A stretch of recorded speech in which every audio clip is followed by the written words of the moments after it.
Hello everyone, welcome to Ankani tutorial. এর আগের ভিডিওতে আমি তোমাদেরকে নাউন ক্লজ বা নমিনাল ক্লজ শিখিয়েছিলাম। আজকে শেখাবো রিলেটিভ ক্লজ বা যাকে আরেকটা নামেও ডাকা যায়, সেটা হলো অ্যাডজেক্টিভ ক্লজ। বইতে ক্লজ সম্পর্কে অনেক কিছু লেখা থাকলেও একেবারে সহজে যদি আমাদের মনে রাখতে হয় তাহলে এইভাবে মনে রাখবো। রিলেটিভ মানে কি? রিলেটিভ মানে হলো আত্মীয়। অর্থাৎ আমাদের সাথে যদি কোনো আত্মীয় কোনো অনুষ্ঠান বাড়িতে যায় তাহলে সেই আত্মীয় সবসময় কোথায় বসবে? খাওয়ার সময় সে নিশ্চয়ই আমার পাশে বসার চেষ্টা করবে, বা আমার সাথে আমার আত্মীয় যেখানে যাবে সে সবসময় আমার ঠিক পরে বা আমার ঠিক পাশে থাকার চেষ্টা করবে। এই কথাটা সবসময় মাথায় রাখবে। কেন এটা মাথায় রাখতে হবে সেটা আমি একটু পরে বোঝাচ্ছি। আগে বলি, এই ক্লজ মানে আমরা কিন্তু প্রথম ভিডিওতে বলেছিলাম যে ক্লজ হলো বড় একটা বাক্যের মধ্যে থাকা ছোট ছোট বাক্যের অংশ, তাকে আমরা ক্লজ বলি। এবার রিলেটিভ ক্লজ বা অ্যাডজেক্টিভ ক্লজ, এই ক্লজটা করতে গেলে আমাদের কয়েকটা জিনিস মাথায় রাখতে হবে, যে কোন কোন লিঙ্কারগুলো বা কোন কোন প্রোনাউনগুলোকে ইউজ করে আমরা এই ক্লজটা করতে পারবো। রিলেটিভ ক্লজ করতে গেলে যে প্রোনাউনগুলো দরকার হয় সেগুলোকে আমরা বলে থাকি রিলেটিভ প্রোনাউন। সেগুলো বেশিরভাগই হয়ে থাকে WH ওয়ার্ড, যেমন হু, হুম, হুজ, এগুলো। এবার আমি এখানে বোঝার সুবিধার জন্য সব আলাদা করে লিখে রেখেছি। যেমন হু কোথায় বসাবো আমরা? কোনো পার্সনের ক্ষেত্রে। ধরে নাও কোনো একটা সেন্টেন্সের মধ্যে কোনো একজন ব্যক্তির কথা বারবার রিপিট করা আছে, সেক্ষেত্রে ওই ব্যক্তিকে বোঝাতে বা ওই ব্যক্তিকে নির্দেশ করতে আমরা সেই ব্যক্তির নামের ঠিক পরে হু বসাবো। আবার এই হু এর মানে কিন্তু দু রকমের হয়। এক হচ্ছে যে বা যারা। যদি প্লুরাল ফর্মের ক্ষেত্রে বা বহু বচনের ক্ষেত্রে আমরা হুকে ব্যবহার করি তখন তার মানে হয়ে যাবে যারা, আর সিঙ্গুলার ফর্মের ক্ষেত্রে এর মানে থাকবে যে। আবার যেমন ধরো হুম, হুম মানে যাকে, এটাও কিন্তু কোনো পার্সনের ক্ষেত্রে আমরা ব্যবহার করতে পারবো। যে আমি সেই ছেলেটিকে জানি যাকে আমি গতকাল ডেকেছিলাম, তাহলে সেক্ষেত্রে আমরা হুমটা ইউজ করতে পারবো। আবার হুজ মানে যার, মানে ধরে নাও যার ব্যাগ আছে আমার কাছে, তাহলে এই ধরনের সেন্টেন্সগুলোতে আমরা কিন্তু মানে বুঝে, অবশ্যই সেন্টেন্সের মানে বুঝে কোথায় কোন মানেটা একেবারে সঠিক হবে বা কোন ওয়ার্ডটা বসানো অ্যাপ্রোপ্রিয়েট হবে সেটা দেখে তবেই কিন্তু আমরা বসাবো। সেটা যখন আমরা এক্সাম্পল করব তখন আমরা আরো ভালোভাবে বুঝে যাব ব্যাপারটা। এবার আমরা চলে আসি অবজেক্ট মানে যে কোনো বস্তু, বা অ্যানিমাল বা চিলড্রেন মানে ছোট ছোট বাচ্চাদের ক্ষেত্রে, আর পশু পাখিদের ক্ষেত্রে আমরা হুইচ এবং দ্যাট এই দুটোর যে কোনো একটা ব্যবহার করতে পারি। এগুলো সবই কিন্তু রিলেটিভ প্রোনাউন, মানে এগুলো ইউজ করে আমরা একের বেশি বাক্যকে রিলেটিভ ক্লজের সাহায্যে সিঙ্গেল সেন্টেন্সে পরিণত করতে পারবো। ঠিক আছে? আচ্ছা, এগুলো এই যে হুইচ আর দ্যাট, এগুলোর কিন্তু মানে হলো যেটা। এবার নেক্সট আসি হোয়াট। হোয়াট হচ্ছে যে কোনো বিষয় বা কোনো ঘটনার ক্ষেত্রে আমরা হোয়াট ইউজ করতে পারি। হোয়াট মানে কি? আচ্ছা, এবার বলি হোয়ার। হোয়ার মানে কোথায় হয়, আবার যেখানেও হয়। তাহলে জায়গার ক্ষেত্রে অবশ্যই কোনো প্লেস, হ্যাঁ, যখনই কোনো জায়গার কথা বারবার রিপিট হবে তখনই আমরা সেক্ষেত্রে হোয়ার বসাতে পারবো।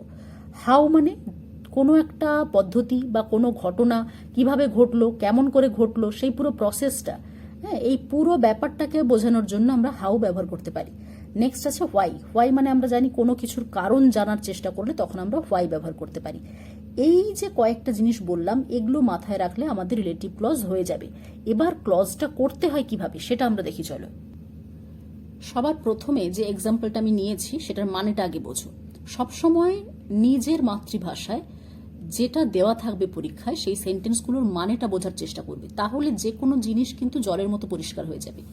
যেমন দেখো, দিস ইজ দ্য বয়, এটা হয় সেই ছেলে। দ্য বয় মানে দেখো এখানে কিন্তু নির্দিষ্ট করে বলা আছে যে কোনো একটা ছেলেকে এখানে নির্দিষ্ট করে বোঝানো হচ্ছে। দিস ইজ দ্য বয়, এটা হয় সেই ছেলে। হি ইজ ব্রেভ, সে হয় সাহসী। তাহলে এই যে দুটো বাক্য দেওয়া আছে, ধরো এক্সামে তোমার দেওয়া থাকবে এখানে ব্র্যাকেট দিয়ে লেখা থাকবে যে join this sentences using relative clause বা অ্যাডজেক্টিভ ক্লজ, মানে অ্যাডজেক্টিভ ক্লজ বা রিলেটিভ ক্লজ ব্যবহার করে এই দুটো সেন্টেন্সকে জয়েন করো বা এটাকে একটা সিঙ্গেল সেন্টেন্স বানাও। কিভাবে করব? প্রথমে দেখতে হবে দুটো সেন্টেন্সের মধ্যে কোন পার্টটা কমন, মানে কার কথা বারবার বলা আছে। যেমন ধরো দিস ইজ দ্য বয়, এটা হয় সেই ছেলে, তাহলে এই যে ছেলে, দ্য বয়, এই পার্টটা, আর হি, সে হয় ব্রেভ, এই সেটা কে? এই ছেলেটা। তার মানে প্রথম সেন্টেন্সে দ্য বয় যে, সেকেন্ড সেন্টেন্সের প্রথম যে সাবজেক্টটা এখানে ব্যবহার করা হয়েছে, এই হিও কিন্তু সেই একই ছেলেকে আমি দু জায়গায় ব্যবহার করেছি।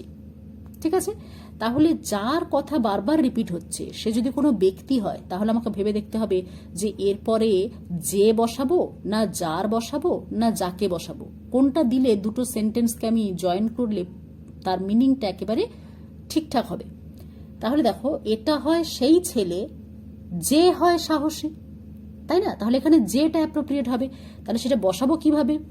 আমি একটা কথা আগে বলেছি যে রিলেটিভ প্রোনাউনটা বসানোর নিয়ম হচ্ছে যার কথা বারবার রিপিট আছে, তুমি যে সেন্টেন্সটা দিয়ে শুরু করছো সেই সেন্টেন্সের ওই ব্যক্তি বা বস্তু, মানে যার কথা রিপিট আছে সেই পর্যন্ত আগে লিখব।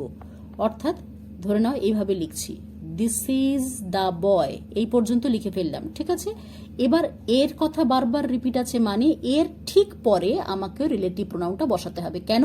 সবসময় মনে রাখবে এখানে দ্য বয়, এই যে ছেলেটি, এর ঠিক পরে কেন রিলেটিভ প্রোনাউন বসবে? কারণ আত্মীয় সবসময় পাশে বসে, এইটা মাথায় রাখবে। আমার আত্মীয় বা আমার রিলেটিভ সবসময় আমার পাশে বসবে, তার মানে যাকে নির্দেশ করা হচ্ছে, ঠিক আছে, তার ঠিক পরে বসবে রিলেটিভ প্রোনাউন। তাহলে আমি এখানে বসাবো হু মানে এখানে কি বোঝাবে? যে। তাহলে হু ইজ ব্রেভ। এবার তুমি প্রশ্ন করবে পরের সেন্টেন্সের হি কোথায় গেল?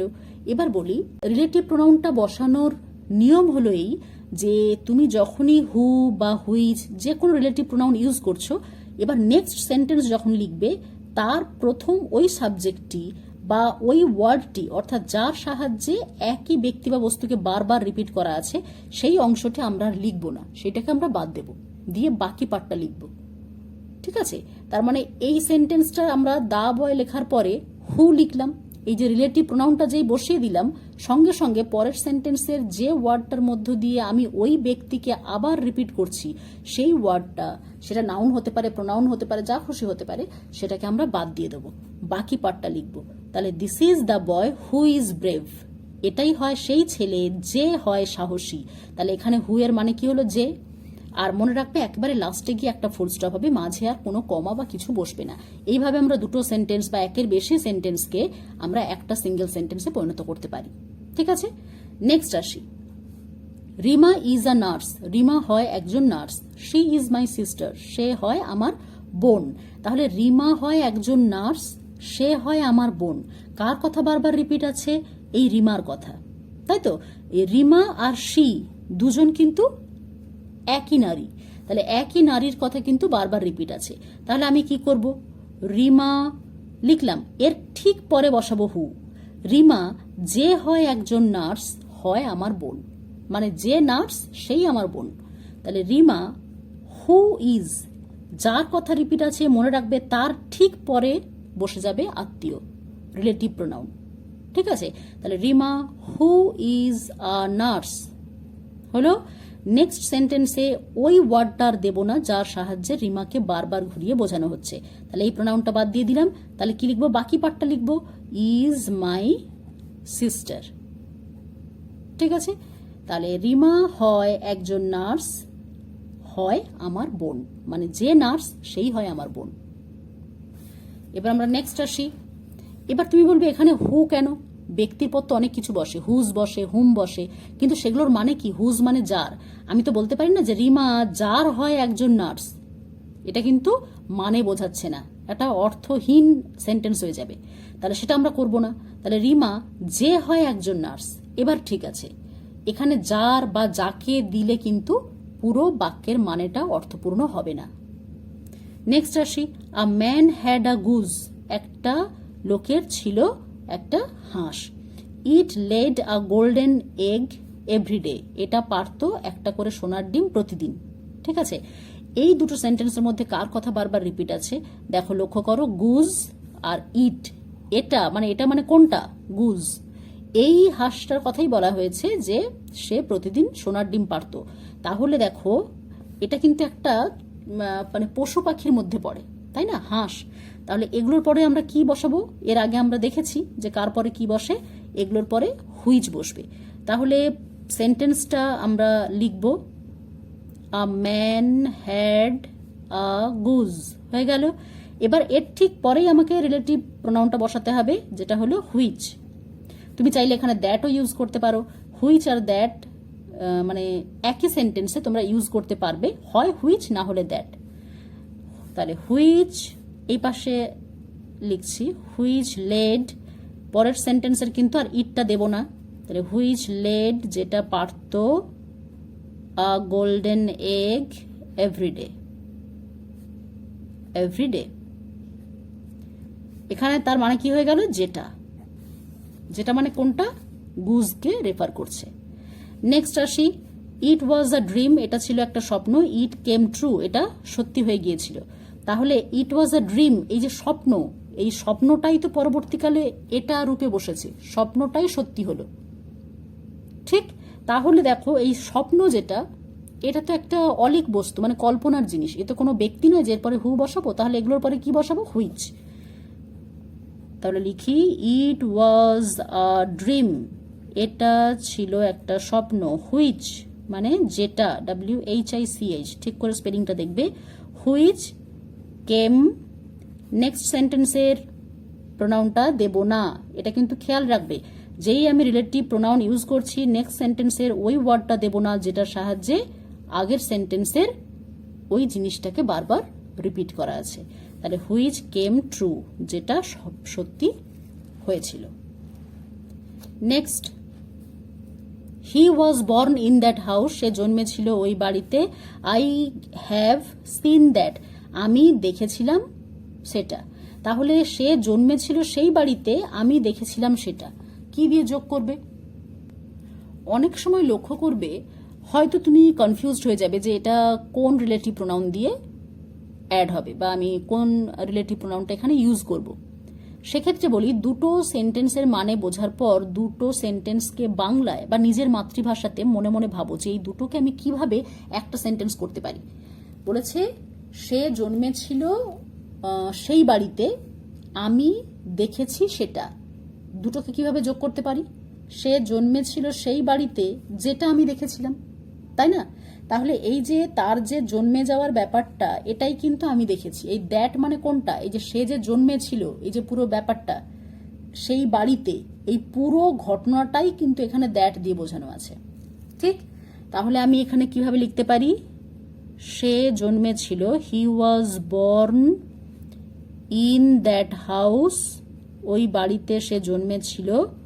হুইচ মানে যেটা, যদিও দেখো লক্ষ্য করো এখানে কিন্তু একটা স্থান বোঝাচ্ছে, একটা বাড়ি, একটা জায়গা বোঝাচ্ছে, তাহলে হিসেব অনুযায়ী কিন্তু এরপরে হোয়ার হওয়ার কথা, কারণ হোয়ার মানে আমরা জানি কোনো প্লেসের পর হোয়ার বসে।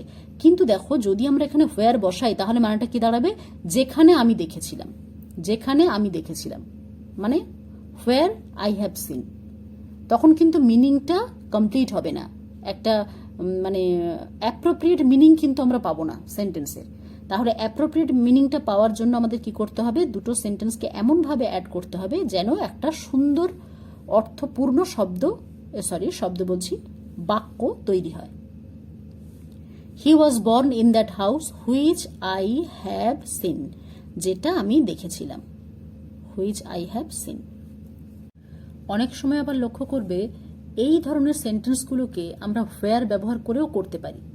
কিরকম ভাবে? তখন আমাকে একটু অন্যভাবে লিখতে হবে, দুটো সেন্টেন্সকে আগে সাজিয়ে নিতে হবে। এই যে I have scene that, that মানে কি? এই বাড়িটা, তাই তো? তাহলে এক্ষেত্রে আমি যদি ঘুরিয়ে লিখি যে আমি দেখেছিলাম, এই দ্যাটের জায়গাতে যদি দ্যাট হাউস কথাটা উল্লেখ করি, আমি দেখেছিলাম সেই বাড়িটা যেখানে সে জন্মেছিল, তাতেও কিন্তু পুরো বাক্যের মানেটা কমপ্লিট হচ্ছে। তাহলে সেখানে আমি কিভাবে লিখতে পারি সেন্টেন্সটাকে? এইভাবে লিখব, আই হ্যাভ সিন হলো দ্যাটের জায়গাতে আমি এই অংশটা লিখব, দ্যাট হাউস, ওই বাড়িটি। বোঝা গেল? এর ঠিক পরে হোয়ার, হোয়ার মানে যেখানে, যেখানে মানে কোনখানে? এই বাড়িটাকে নির্দেশ করছে। তার মানে এখানে রিলেটিভ প্রোনাউনটা কার সাথে রিলেশন বোঝাচ্ছে? দ্যাট হাউসের সাথে।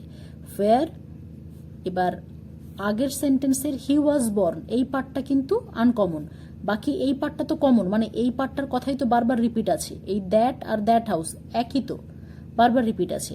তাহলে বাকি যে পার্টটা রিপিট নেই সেই পার্টটা বসিয়ে দিই, হি ওয়াজ বর্ন, যেখানে সে জন্মেছিল। নেক্সট আসি এবার, হি বট আ নিউ সাইকেল, সে কিনেছিল একটা নতুন cycle. It was green in colour, এটা ছিল সবুজ রঙের। তাহলে নিউ সাইকেল, নতুন সাইকেল আর ইট দুটো কিন্তু একই জিনিস, জড় পদার্থ অবশ্যই। তাহলে যে কোনো অবজেক্টের উপর আমরা কি বসাই? Relative pronoun which. তাহলে কিভাবে লিখবো? হি বট হলো নিউ সাইকেল, এর ঠিক পরে বসাবো হুইচ, কেন কি আত্মীয়তার সম্পর্ক রয়েছে, রিলেটিভ হয়। হুইচ ওয়াজ, এই পার্টটা কিন্তু আর লিখবো না, এটা কিন্তু খেয়াল রাখবে। Which was green in colour, ঠিক আছে? যেটা ছিল, যেটা মানে কোনটা? নতুন সাইকেল। এবার নেক্সট দেখি, he was going to Delhi, his uncle lived there. সে দিল্লি যাচ্ছিল, তার কাকু সেখানে থাকে। এই যে দিল্লি আর সেখানে, এই দুটো জিনিস কিন্তু সেম, মানে একই জায়গাকে রেফার করছে। তাহলে দুটো বাক্যকে আমরা কিভাবে যোগ করতে পারি? যে সে যাচ্ছিল দিল্লিতে যেখানে তার কাকু থাকে। এখানে কিন্তু দেখো এই যে প্লেসটাকে রেফার করছে বলে আমি তারপরে যেখানে কথাটা বসালেও দুটো সেন্টেন্স একসাথে অ্যাড হয়ে একটা অ্যাপ্রোপ্রিয়েট সেন্টেন্স তৈরি করছে। তাহলে কিভাবে হবে? হি ওয়াজ গোয়িং টু দিল্লি হলো, এবার দেব হোয়ার মানে যেখানে, হোয়ার হিজ আঙ্কেল লিভড, যেখানে তার কাকু বাস করত। কেউ যদি এখানে হুইচ লিখে ফেলে, হুইচ, তখন তার মানে হয়ে যাবে যেটা তার কাকু বাস করত। সে যাচ্ছিল দিল্লিতে যেটা তার কাকু বাস করত। তোমার কি মনে হচ্ছে শুনে? এটার যে পুরো সেন্টেন্সটার যে মানেটা আমি করলাম সেটা কি অর্থপূর্ণ হলো? হলো না। তাহলে অর্থপূর্ণ করার জন্য আমাকে দেখতে হবে কোথায় হুইচ বসবে, কোথায় হোয়ার। প্লেস আছে বলেই যে চোখ বন্ধ করে হোয়ার হয়ে যাবে তাও নয়, আবার যে হুইচ হবে তাও নয়। সেটা তোমাকে বুঝতে হবে মনে মনে, নিজের মাতৃভাষায় সেটাকে আগে মানেটা করবে, দেখবে যে পুরো সেন্টেন্সের মানেটা ঠিক হচ্ছে কিনা, সেই অনুযায়ী কিন্তু বসাবে। এবার নেক্সট দেখি, আই নো দ্য বয়, আমি জানি ছেলেটাকে। দিস ইজ হিজ ব্যাগ, এটা হয় তার ব্যাগ। তাহলে এই যে ছেলেটা আর তার ব্যাগ, ভালো করে লক্ষ্য করো, ঠিক আছে? কিভাবে করব? তাহলে এটা আমি জানি সেই ছেলেটাকে যার ব্যাগ হয়, এটা এইভাবে করতে পারি। কি হবে? আই নো দ্য বয়, আমি জানি ছেলেটাকে, যার ইংরেজি কি হয়? হুজ। এখানে দেখো হুজ বসছে, হুজ মানে যার। তাহলে হুজ ব্যাগ, যার ব্যাগ হয়, ইজ দিস, এটা, যার ব্যাগ হয় এটা। এইভাবে করতে পারি। দিস ইজ দ্য বয়েজ, এইভাবে লিখছি, ঠিক আছে? বয়েজ ব্যাগ, এই হিজের পরিবর্তে দা বয় কথাটা লিখলাম। বয়েজ ব্যাগ মানে ছেলেটির ব্যাগ, যাকে আমি চিনি। এইবার তুমি বলবে যে যদি আমি এখানে যাকে বসাই, হুম আই নো, তাহলে ভুলটা কি হবে? কি ভুল হবে? লক্ষ্য করো, এই সেন্টেন্সটা যদি কেউ লেখে সেটা ভুল। কেন ভুল? এই যে হুম, কার পরে বসছে দেখো, বসেছে ব্যাগের পরে। তাহলে আত্মীয়তার সম্পর্ক বা রিলেটিভের সম্পর্কটা কার সাথে তৈরি হচ্ছে? হুমের সাথে ব্যাগের। কিন্তু ব্যাগ তো একটা জড় বস্তু, একটা অবজেক্ট। তাহলে যার প্রাণ নেই সেই জিনিসের পর কখনো হুম হয় না, হুম বসে সবসময় পার্সনের পর। সেই জন্য আমি কিন্তু দ্য বয়েজ ব্যাগ লেখার পরে হুম এটা কিন্তু দিতে পারবো না। সেই জন্য আমাকে সেন্টেন্সটা এইভাবে করতে হবে, এটাকে এইভাবে করো না। অর্থাৎ যদি হুমের আগে কোনো পার্সন থাকতো ঠিক আগের ওয়ার্ডটাতে, তাহলে কিন্তু হয়ে যেত। হুম এই রিলেটিভ প্রোনাউনের ঠিক আগে যেহেতু ব্যাগ আছে, যার কোনো প্রাণ নেই, সে কারণে এই সেন্টেন্সটা কিন্তু ভুল। এবার আমরা নেক্সট এক্সাম্পল দেখি। হি ইজ রাম, সে হয় রাম। আই লাভ হিম, আমি তাকে ভালোবাসি। তাহলে এখানে রাম আর হিম দুটো একই ছেলেকে বোঝাচ্ছে। রাম, তাকেই আমি ভালোবাসি। তাহলে এটাকে কিভাবে লিখতে পারি? হি ইজ রাম, সে হয় রাম। যাকে, যাকে ইংরেজি কি? হুম। লক্ষ্য করো এক্ষেত্রে আমি হুম বসাতে পারবো, কেন? কেন কি রাম একজন পার্সন, পার্সনের পর হুম বসে, ঠিক আছে? তাহলে he is Ram hmm I love, যাকে আমি ভালোবাসি। আর এই হিমটা তখন আর দেব না, কারণ হিম মানেই তো রামকে বোঝাচ্ছে, সেই জন্য এটা দেব না, ঠিক আছে? নেক্সট দেখি, হি ওয়াজ শাউটিং, সে চিৎকার করছিল। I wanted to know the reason, আমি জানতে চাইলাম কারণটা। তাহলে এই যে শাউটিং, চিৎকার করছে, তার কারণটা আমি জানতে চেয়েছি। তাহলে এই যে কারণ, চিৎকার করার কারণ, এটা কি দিয়ে আমরা অ্যাড করতে পারি বলো? হোয়াই, কেন, এটা দিয়ে জিজ্ঞেস করতে পারি। তাহলে কি হবে? আই ওয়ান্টেড, ভালো করে লক্ষ্য করো, এই দ্য রিজন, কারণ, চিৎকারের কারণ, এই দুটো জিনিস কিন্তু কমন। তাহলে আমি যদি এভাবে লিখি, আই ওয়ান্টেড টু নো, আমি জানতে চেয়েছিলাম, হোয়াই, কেন, হি ওয়াজ শাউটিং, সে চিৎকার করছিল, তাহলেই হয়ে যাবে। এখানে দেখো আমি হোয়াই বসালাম, কেন, কারণ জানতে চাইলাম, রিলেটিভ প্রোনাউন, আর এখানে দ্য রিজনটাকে বাদ দিচ্ছি, কেন কি কারণের পরিবর্তেই তো আমি হোয়াই বসিয়েছি। তাহলে আই ওয়ান্টেড, আমি চেয়েছিলাম, টু নো, জানতে, হোয়াই, কেন, হি ওয়াজ শাউটিং, সে চিৎকার করছিল। এই প্রসঙ্গে বলে রাখি, সবসময় যে ফার্স্ট যে সেন্টেন্সটা আছে সেটা দিয়েই তোমাকে শুরু করতে হবে অ্যান্সার, তেমনটা কিন্তু নয়। দুটো সেন্টেন্স পড়ার পর তুমি চাইলে শেষের সেন্টেন্সকে আগে, আগের সেন্টেন্সটাকে পরে, এইভাবে কিন্তু নিজের পছন্দ মতো সেন্টেন্সটাকে সাজিয়ে নিতে পারো। তাতে কিন্তু একেবারেই ভুল হবে না।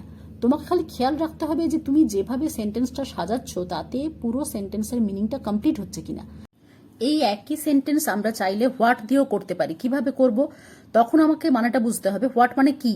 আমি জানতে চেয়েছিলাম কি হয় কারণ তার চিৎকারের, এইভাবে করতে পারি। তাহলে সেটা কিভাবে হবে? আই ওয়ান্টেড মানে আমি চেয়েছিলাম, টু নো জানতে, কি হয় বা কি ছিল কারণ, তাহলে কি ইংরেজি কি? হোয়াট। তাহলে হোয়াট ওয়াজ দ্য রিজন। কেন ওয়াজ দিলাম? কারণ প্রথম যে সেন্টেন্সটা আছে তাতে দেখো বিভার ওয়াজ আছে, তার মানে বুঝতে হবে যে পাস্ট টেন্সে দেওয়া রয়েছে, পরেরটাতে দেখো ভার্বের পাস্ট ফর্ম দেওয়া রয়েছে। এটা দেখে আমরা বুঝতে পারলাম যে সেন্টেন্সগুলো আছে পাস্ট টেন্সে, সে কারণে আমি এখানে বিভার ওয়াজ লাগালাম। তাহলে হোয়াট ওয়াজ, কি ছিল, দ্য রিজন, কারণ, কিসের কারণ? তাহলে তার চিৎকারের ইংরেজি কি হবে? অফ হিজ শাউটিং, তার চিৎকারের। তখন আমাকে সেন্টেন্সটা ঠিক এইভাবে সাজিয়ে লিখতে হবে।